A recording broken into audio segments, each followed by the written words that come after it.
केडियानोमिक्स के फाउंडर सुशील केडिया जुड़े हैं। उनसे समझते हैं कि मार्केट में इस समय वो क्या व्यू रख रहे हैं।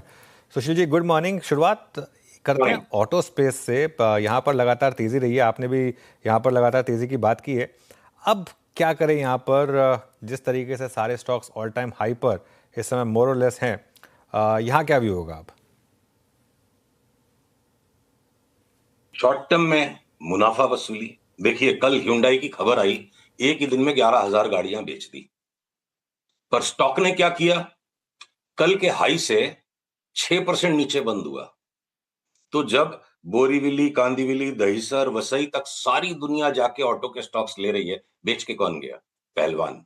तो मैं पहलवान के साथ रहूंगा। एक बार मुनाफा वसूली है ज्यादातर ऑटो स्टॉक्स में। अगर ह्युंडई हमें 2400 के आसपास मिल जाता है, बाई सिग्नल आता है, तो हम दोबारा 3000 की चाल खेलेंगे। नहीं मिलेगा तो हम कुछ और काम कर लेंगे। तो हीरो मोटो, बजाज ऑटो, टाटा मोटर्स, ये सब अगले डिप में हमें लेना है। एक बार मुनाफा वसूली लाओ लाओ में माल टिकाओ कल कोई करके गया है, तो ये हो जाएगा तो वो हो जाएगा, उसमें हम नहीं पड़ेंगे, हम भाव से चलेंगे। ठीक है, ये हो गई बात ऑटो की। अच्छा, वो वीरे दी वेडिंग होगी या नहीं होगी? मार्केट तो वापस 3 दिन से थोड़ा ढीला पड़ गया, एक इतने अच्छे बड़े मूव के बाद 1000 पॉइंट की रैली हुई, वहाँ से अब करीब करीब हम फिसल चुके हैं, करीब करीब 200-250 पॉइंट। वीरे दी वेडिंग में रंग लाएंगे वीरे दे यार, जैसे ऑटो के stocks sector by sector, sector by sector ये झूम झूम के नाचेंगे। हमारी पहले ही बात हो चुकी है, इंडेक्स जो है फूफा है, और ट्रंप जैसा बड़ा फूफा अगर एक बार में मुंह फुला लेगा, उस टाइम अगर इंडेक्स थोड़ा करेक्शन दे देगी, नाचती बारात थोड़ा थोड़ा आराम करके आएगी, तो लंबी दूर तक जाएगी।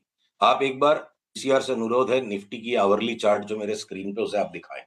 निचले भाव से जो रैली हुई थी, हम उसकी सपोर्ट लाइन पे आज हैं और एक रिबाउंड में एक्सपेक्ट कर रहा हूं 25,350-60 तक। और अगर ये लाइन टूट भी जाती है तो 24,900 पकड़ लो आप। तो इंडेक्स अपने काम करेगी, 50 स्टॉक्स हैं इंडेक्स में, बैंक निफ्टी अपने काम करेगी, पर इंडिविजुअल स्टॉक्स इन इंडिसेस में अलग अलग काम करेंगे और उनको पकड़ना हमारा काम है।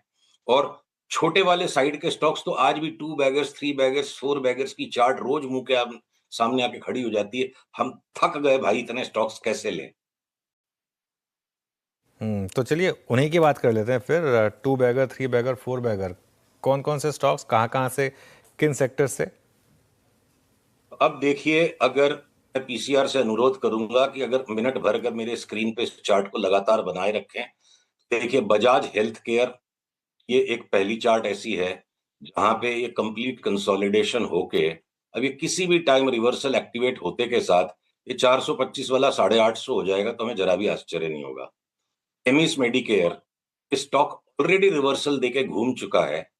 हाँ, अगर ये 132 वाला 400 रुपये हो जाए तो मुझे कोई बड़ी बात नहीं लगती है। कोपरान, ठीक है, काफी वॉलेटाइल हो जाता है बीच बीच में। अगला पड़ाव मुझे इसका लगता है अगर 550 तक चला जाए तो बड़ी बात नहीं है, लॉन्ग रन में तो हम और भी बहुत ज्यादा बुलिश हैं। एक बार 4-6 महीने की ही बात करते हैं। अब ये मेडिको रेमेडीज, अगर 90-110 तक भी चला जाए 44 रुपए का स्टॉक, तो कोई अचंबा नहीं होगा, कंफर्म्ड रिवर्सल हो चुका है। शेल्बी लिमिटेड पे हमारी पास्ट में भी बात हो चुकी है। सारी वीकली चार्ट से जिससे आप ज्यादा डेटा देख सको, यहां से बाई है हमारा। एक राउंड टेक प्रॉफिट होने के बाद थोड़े से डिप में हम इसको वापस लेंगे 375 तक। देखिए, ये रोज नई नई टिप्स, नए नए स्टॉक्स पे जो लोग काम करते हैं, लाइफ टाइम परचेजेस जो है ना, ये Procter and Gamble health and hygiene जैसा, हाइजीन एंड हेल्थ केयर जैसा stock lifetime generational wealth builder trend दे रहा है। इसकी इंडियन एंटिटी, यूएस एंटिटी का ट्रेंड नहीं है। तो जब ये बड़ा डीप करेक्शन दे के करेक्शन को कंप्लीट करे, तो भले ही पीएनजी जैसे स्टॉक में मुझे अगले साल भर में डबल से ज्यादा पैसे होते दिखते नहीं है। दुनिया में कौन सा ऐसा धंधा है जहां एक साल में पैसा डबल हो सके और 20 साल तक ये बार बार होता जाए? तो जनरेशनल वेल्थ वाले स्टॉक्स भी जब लेने के मौके आए, जिस किसी कारण से दबे हुए हों, हमारे यहाँ पे बहुत strong buy Procter and Gamble पे भी है। तो ये जो ट्रेडिंग बेट्स की कैटेगरी के अंदर में वापस आप मीडिया मैन की बायोटेक की चार्ट देखो, जैसे किसी भी दिन ये ऊपर बंद आना शुरू हो जाएगा, ये हो सकता है 4-5 बैगर बन जाए। ये देखिए, 4-5 बैगर्स में सावधानी रखनी है।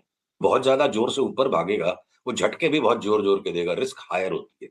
अब अगर आपको ये Bliss, GVS, Poly Medicure, Sanofi, pharma में अभी बहुत सारे स्टॉक्स हैं जो बोलते हैं निफ्टी बैंक निफ्टी पे फूफा लोगों पे ध्यान मत दो। वीरे दी वेडिंग में 80 से 90 फार्मा के स्टॉक से जो ट्रैकेबल है चार्ट्स पे, 20-25 के अंदर में अब एक बड़ा नया ट्रेंड शुरू होगा, कुछ में थोड़ी बहुत मुनाफा वसूली होगी। एफएनओ स्टॉक्स में इस समय आपके टॉप बायर्स और टॉप सेल्स क्या होंगे सुशील जी? हाथ कंगन को आरसी क्या, पढ़े लिखे को फारसी क्या, पीसीआर से अनुरोध है स्क्रीन को वापस शेयर करके रखिए।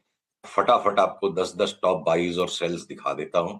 ये देखो आप, जितने भी न्यू एज के स्टॉक्स हैं, पेटीएम ने ट्रेंड रिवर्सल कंफर्म कर दिया। मैं डेली व्यू पे आ जाता हूँ।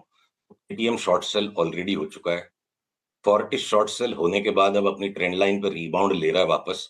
ये भी हमें एक सस्टेन्ड डाउन ट्रेंड नजर आ रहा है। ये देखिए, हम 7 दिन की, 8 दिन की, 2 दिन की ट्रेडिंग नहीं करते हैं। एक स्पेकुलेटिव व्यू 3 से 4 महीने का बनाओ। 970 वाला स्टॉक अगर 750 हो जाता है। अल्ट्राटेक सीमेंट जो लार्ज प्लेयर्स के काम की चीज है, 20% से ज्यादा की लार्ज कैप्स में आपको मूव जनरली नहीं मिलेगी। अल्ट्राटेक में भी सेल आ गया। आइनॉक्स विंड थोड़ा छोटा वाला स्टॉक है। हमें लगता है अगले फॉल में जो भी है, किसी भी दिन इस ब्लू लाइन के नीचे बंद आएगा तो शॉर्ट सेल ट्रिगर हो जाएगी। 110 का भाव। एलटीएफ जो आसमान पे चढ़ के बैठा हुआ है और एकदम इसके सारे पैटर्न्स कंप्लीट हो गए हैं। जिस दिन भी इस ब्लू ट्रेंड लाइन के नीचे बंद आ जाएगा, हमारा बहुत भीषण सेल कॉल आने वाला है कि ये सस्टेन्ड आधा हो जाए भाव। ये हिंडाल्को, कॉपर, जिंक, एल्यूमिनियम की अंडरलाइन कमोडिटीज की सबकी चार्ट अगले 4 से 6 महीने में 30% के डिक्लाइन को इंडिकेट कर रही है। उससे हम इन्फ्लुएंस नहीं है। इंडिपेंडेंट चार्ट रीडिंग में हिंडाल्को ऑलरेडी शॉर्ट हो गया। एम्बर फ्यूचर्स में आज सवेरे शॉर्ट सेल आ गया। आईसीआईसीआई बैंक 4-5% घट जाए। टाटा स्टील में हमें बहुत भयावह चाल नजर आती है। उसको हम रिजर्व रखेंगे कि एक बार पहले 155 तक गिरे, रिबाउंड हो, और उसके बाद भी ये लाइन अगर होल्ड नहीं करेगी फिर बहुत बड़ी दिक्कत है। एचडीएफसी एएमसी में 15-20-25% का करेक्शन ट्रिगर हो चुका है। जेएसडब्ल्यू एनर्जी, लास्ट वीक अपनी बात इन पासिंग हुई थी जेएसडब्ल्यू एनर्जी पे। इसकी चार्ट देखो, मुझे भयानक लग रही है। यहाँ एक सेल ट्रिगर हुआ है, सौदा बढ़ाने का मौका आएगा 494 के नीचे। तो ये हो गए कुछ हमारे। नाइका वाइका में सारे चार्ट्स नहीं दिखा रहा, जितने भी न्यू एज स्टॉक से इंक्लूडिंग इटर्नल अब सब शॉर्ट है, सबकी साइकिल पूरी हो गई। AB capital terminal triangle pattern बना रहा है। कि निफ्टी के रोज रोज के फेवर बदलेंगे। मैं 3 से 4 महीने की बात कर रहा हूँ। और भी स्टॉक्स हैं लिस्ट में। मैं अब आपको कुछ लॉन्ग्स पे लेके चलता हूं जो इस भयानक बाजार में भी लॉन्ग्स है। भारत हेवी इलेक्ट्रिकल्स हर पुलबैक में बाई। बजाज ऑटो हर पुलबैक में बाई। मदरसन फ्यूचर्स हर पुलबैक में बाई। ओएफएसएस फ्यूचर्स हर पुलबैक में बाई। यस बैंक थोड़ा बढ़ गया है। इसके अंदर एक बार 20 रुपए के आसपास आए तो बाई। एनएचपीसी काफी बढ़ गया है। 2-4 रुपए की जगह रख करके चलिएगा। लंबी चाल है इसके अंदर। ये देखो कहां तक की हम मूव एक्सपेक्ट कर रहे हैं, 120 तक की। इंडस टावर्स में बड़ा बाई ट्रिगर हो चुका है। Every pull back is a buy. 500 रुपए तक की जगह लगती है। इंडियन ऑयल कॉर्पोरेशन, एक एक करके रियल एस्टेट के सारे स्टॉक्स में बड़े ब्रेकआउट्स आते जा रहे हैं। लोढ़ा भी फ्यूचर्स में ब्रेकआउट आ गया। 1800 तक की चाल हम देख रहे हैं 3-4 महीने में। ये भारत डायनामिक्स और बैंक ऑफ बड़ौदा और ये एसबीआई कार्ड फ्यूचर्स, हमें लगता है कि एक बार 1100-1200 का भाव हो जाए। 2 स्टॉक्स में पर्टिकुलरली मेंशन करना चाहूंगा। कोटक महिंद्रा बैंक, जिसने पार्टिसिपेट ही नहीं किया पिछले 8-10 महीने में, मुझे लगता है बैंक निफ्टी का बड़ा आउट परफॉर्मर ये होगा। Quality company, quality stock, quality chart, and very strong up trend has started. एक जो बड़ी कॉन्ट्रा बेट है इस वक्त की बात को समेटने के लिए, मैं आपको कहूं कि इंडसइंड बैंक की चार्ट को आप देखो। इंडसइंड बैंक की चार्ट को आप यहां देखो। ये मेरा लिस्ट बहुत लंबी है, पर मैं कुछ चुनिंदा चीजें आपको दिखा रहा हूं। इंडसइंड बैंक पे कंप्लीट कंसेंसस बन गया, तो इसका तो कुछ हो ही नहीं सकता। जब ऐसी निराशा चारों तरफ छाती और ये जो पैटर्न बन गया है, जिस दिन 758-759 के ऊपर बंद आएगा, 1000 रुपये तक की जगह रख के हम लॉन्ग कर देंगे। जो भी लोएस्ट भाव है उसको स्टॉप लॉस लगा के 950 1000 जो भी जाए। Extreme bearish consensus, chart is right for ये जो रैली यहां से शुरू हुई थी क्रैश डे से, इसका फिनाले जो आए, 30 से 35% का स्क्वीज आ जाएगा बिल्कुल। तो इस तरह की गिनी चुनी अपॉर्चुनिटीज है। निफ्टी बैंक निफ्टी भी क्या है ना, मुंह का जायका है। कभी कभी हाथ में खुजली आ गई, काम कर लो, पैसा स्टॉक्स में बनता है। अदानी ग्रुप स्टॉक्स की बात नहीं की आपने इनमें से? देखो, अदानी के अंदर में ऑलरेडी नीचे से काफी बड़ा अप ट्रेंड बन चुका, और एक आज पुल बैक के अंदर में और फर्दर पुशअप आएगा। तो अनुज, ऐसा है हमें मलाई खाने की आदत है, तो जब मलाई उतर चुकी हो उसके बाद मजा नहीं आता है। मेरे पास चलिए। सीमेंट में भी कुछ ऐसे स्टॉक्स हैं जिनमें बड़ी धुआंधार रिटर्न आ सकती है, चार्ट नहीं दिखाते हैं। ओरिएंट सीमेंट जिसका क्रैश आउट हो गया बिल्कुल, लोगों ने थ्योरीज बना दी कि आर्बिट्राज वालों का माल बिक गया। क्यों? आर्बिट्राज वाले बावड़े हैं। कैलामिटी जो आई है वो एक अपॉर्चुनिटी है, ठीक है? तो अगर अडानी ने 395 पे उसके स्टॉक बायबैक को किया और certain part of the tendering process could only get completed, अब चार्ट चीख रही है, ये स्टॉक वापस 395 के ऊपर चला जाएगा।